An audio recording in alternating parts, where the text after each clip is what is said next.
আমাদের প্রিয় নবী তিনটি কাজে দেরি করতে নিষেধ করেছেন, চলুন জেনে আসি সেই তিনটি কাজ কি।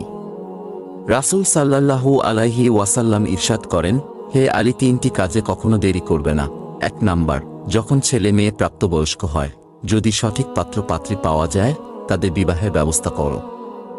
ছেলে মেয়েদের যত তাড়াতাড়ি বিবাহের ব্যবস্থা করা যাবে, ততই তারা ব্যভিচার জিনাহ থেকে বাঁচতে পারবে। রেফারেন্স: তিরমিজি মেশকাত শরীফ হাদিস।